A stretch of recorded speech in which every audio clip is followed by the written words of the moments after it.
They discover a family photo from 1878. What they see when zooming in changes everything. Sarah Martinez climbed the creaky wooden stairs to her grandmother's attic in Salem, Massachusetts, dust particles dancing in the afternoon sunlight streaming through a small window. The musty smell of old memories filled her nostrils as she began sorting through decades of accumulated belongings.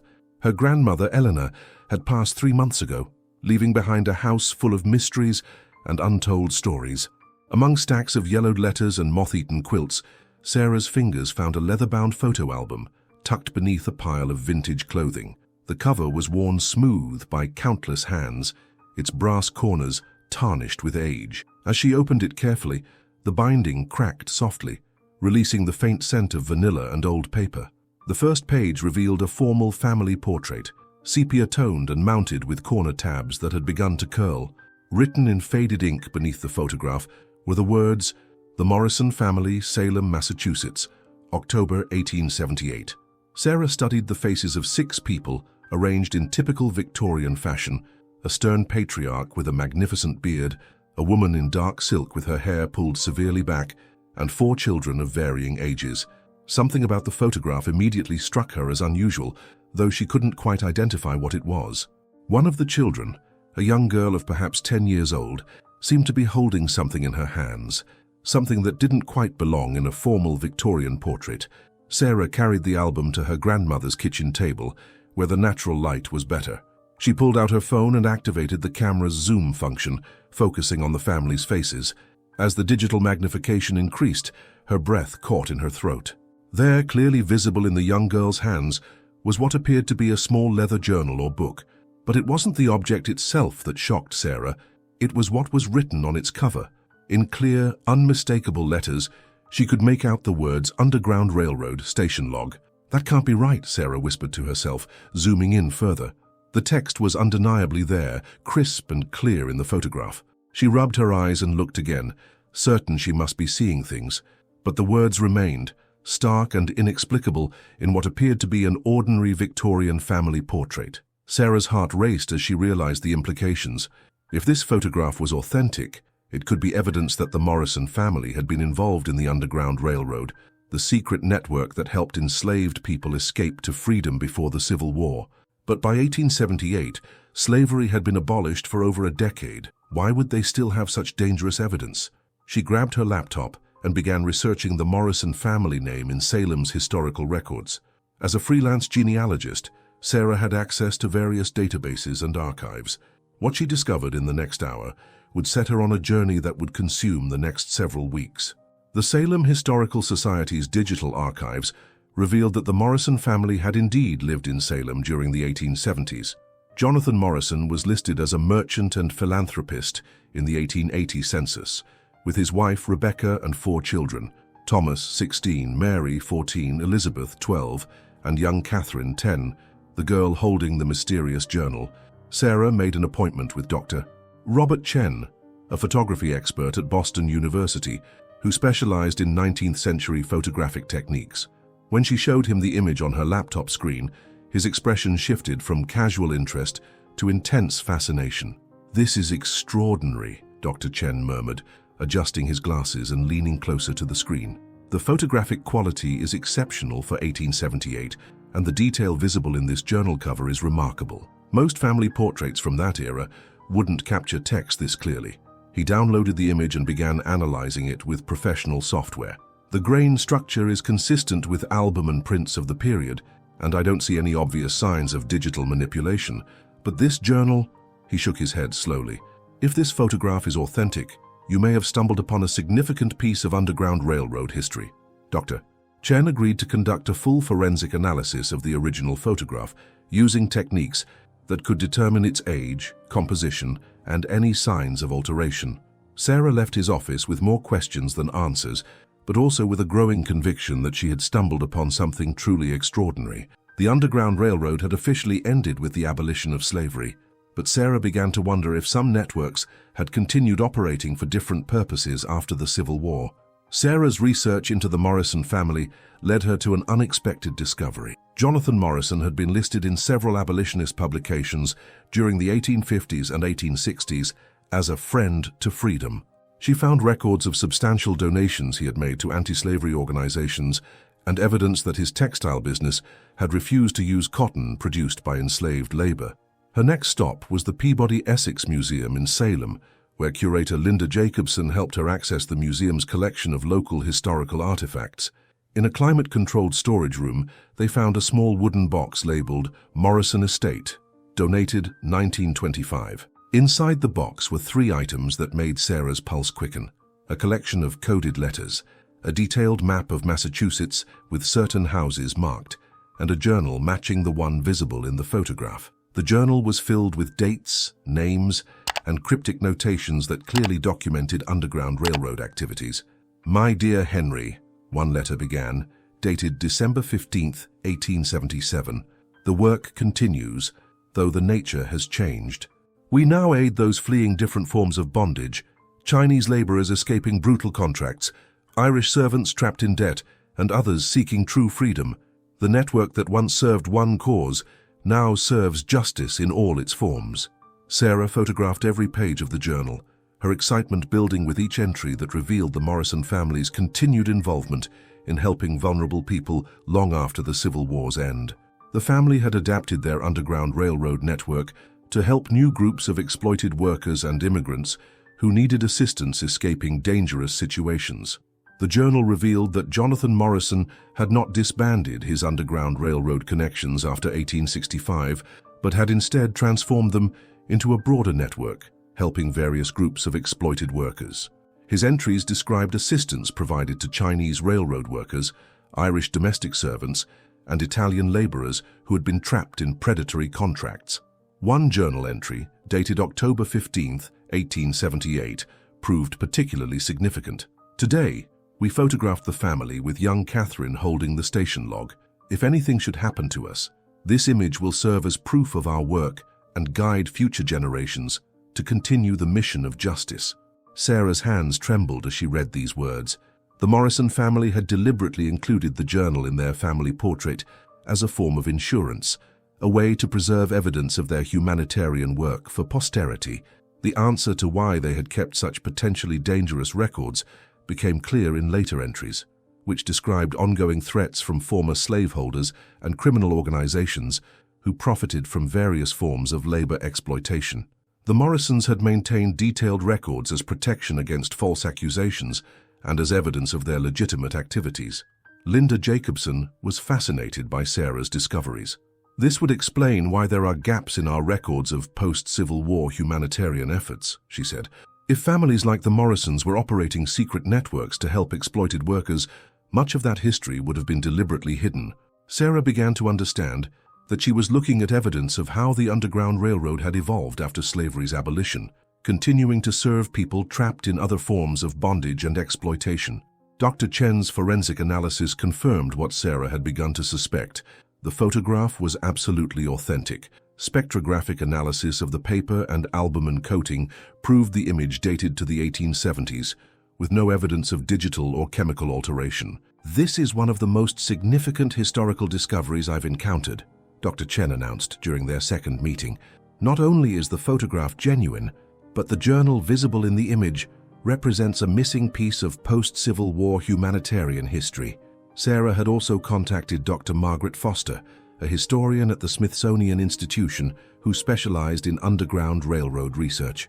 Dr.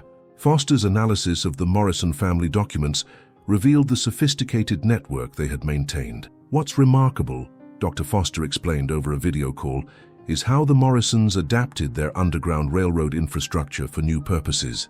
They understood that abolishing slavery didn't end labor exploitation, it just changed its forms."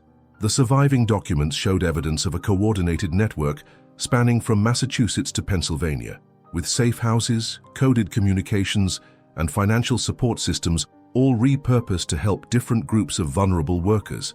Sarah realized she was documenting not just a family mystery, but a significant chapter in the history of American social justice movements. She began preparing a comprehensive report that would detail her discoveries and potentially expand understanding of post-Civil War humanitarian efforts. The story was becoming bigger than just her grandmother's family photo. It was evidence of how dedicated abolitionists had continued fighting injustice in new forms after their initial victory. As Sarah delved deeper into Jonathan Morrison's life, she discovered references to correspondence with other known abolitionists and social reformers of the era. A letter fragment mentioned collaboration with friends in Boston and Philadelphia regarding continued vigilance against all forms of human bondage. Her breakthrough came when she located Jonathan's surviving great-granddaughter, 89-year-old Ruth Morrison Parker, living in a retirement community in Concord, Massachusetts. Ruth had inherited her great-grandfather's papers and had been quietly preserving them for decades, unaware of their historical significance. Grandfather Jonathan was considered the family's conscience, Ruth explained, her eyes brightening as she spoke. My father always said he never stopped fighting for what was right, even after the war ended. The family knew he had helped people, but we never understood the full extent until now. Ruth led Sarah to her apartment's spare room, where she retrieved several boxes that had been preserved for nearly a century. Inside were more letters, detailed maps, financial records, and most remarkably, testimonials from dozens of people the Morrison network had helped between 1865 and 1885. One letter, written in broken English, told the story of a Chinese worker who had escaped a brutal railroad camp with the Morrisons' help. Another described an Irish woman who had been trapped in domestic servitude until the network provided her with safe passage and a new identity. He always said these documents would be important someday, Ruth whispered, carefully handling the letters. He made the family promise to keep them safe, even though we never understood why until now. Sarah documented everything with meticulous care, realizing she was likely the first historian outside the Morrison family to see these artifacts since the 1880s. Working with Dr. Foster and a team of historians, Sarah began to understand the true scope of Jonathan Morrison's post-war humanitarian network. His organization had helped hundreds of people escape various forms of exploitation, maintaining detailed records and sophisticated communication systems. The research revealed that Morrison had been part of a larger, informal network of former abolitionists who had recognized that ending slavery was only the first step in fighting labor exploitation. They had adapted their underground railroad methods to address new forms of human trafficking and debt bondage. What Morrison and his colleagues achieved was remarkable, Dr. Foster concluded. They created one of the first systematic approaches to helping exploited workers in post-Civil War America. Their methods influenced later labor reform movements and immigrant assistance organizations. The team's analysis also revealed why Morrison's work had remained hidden. The political climate of the 1870s and 1880s was hostile to labor organizing and immigrant rights.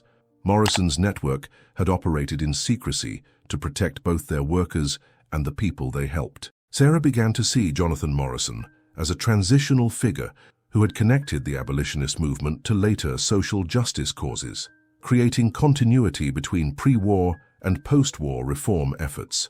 The photograph that had started her investigation was revealed to be a deliberate historical record created by a family that understood the importance of preserving evidence of their humanitarian work for future generations.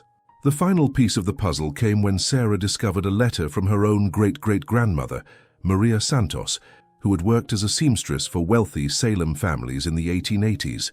The letter, found among Elena's papers, mentioned working for the generous Morrison family and helping to pack charitable supplies for people in need of assistance. This connection explained how the Morrison family photograph had ended up in Sarah's grandmother's possession. Maria had been trusted with several family photographs and documents by Rebecca Morrison, who had wanted to ensure their preservation after Jonathan's death in 1889. Sarah's grandmother, Eleanor, had known about the photograph's significance, but had kept quiet about it, understanding instinctively that some family secrets were meant to be preserved until the right time for revelation. Elena always said there were important stories in old photographs, Sarah's Aunt Carmen remembered. She used to look at that Morrison picture and say it held secrets that would matter someday. I think she knew we were protecting something special. The family connection gave Sarah's discovery a deeply personal dimension. She wasn't just documenting a historical mystery, she was uncovering a story that her own family had helped preserve for over a century. As Sarah prepared to share her findings with the historical community, she realized that her grandmother's attic had yielded far more than dusty memories. It had revealed a hidden chapter of American social justice history and the remarkable story of ordinary people who had continued fighting for human dignity long after their initial victory. Sarah's comprehensive report, published jointly by the Salem Historical Society and the Smithsonian Institution, shed new light on the continuation of underground railroad networks after the Civil War. The authenticated 1878 photograph, combined with the Morrison family's surviving documents, provided crucial evidence of how abolitionist networks had evolved to address new forms of labor exploitation. The discovery led to a major exhibition at the National Museum of American History, titled "Beyond Abolition: The Continuing Fight for Human Dignity." The original 1878 photograph became the centerpiece, displayed alongside the Morrison family's documents and testimonials from the people they had helped. Dr. Foster's research expanded into a comprehensive study of post-Civil War humanitarian networks, revealing similar operations in other northern cities. The Morrison papers became a crucial source for understanding how former abolitionists had maintained their commitment to social justice. Ruth Morrison Parker lived to see her great-grandfather finally receive recognition for his continued humanitarian work. At the museum's opening ceremony, she donated the family's documents to the Smithsonian's permanent collection, ensuring they would be preserved and studied by future researchers. "Jonathan always believed that ending slavery was just the beginning," Ruth said, her voice strong despite her age. "He knew there would always be people who needed help escaping exploitation. This discovery proves he was right to keep fighting." Sarah kept the original photograph, now professionally preserved and documented. She often thought about her grandmother Eleanor and great-great-grandmother Maria, who had unknowingly safeguarded this remarkable piece of history for generations. The simple family portrait from 1878 had indeed changed everything, revealing how dedicated reformers had continued their fight for human dignity long after their most famous victory. The story of the Morrison family's extended network became a reminder that social justice work often continues in quiet, undocumented ways, and that ordinary families can preserve extraordinary legacies for future generations to discover and honor.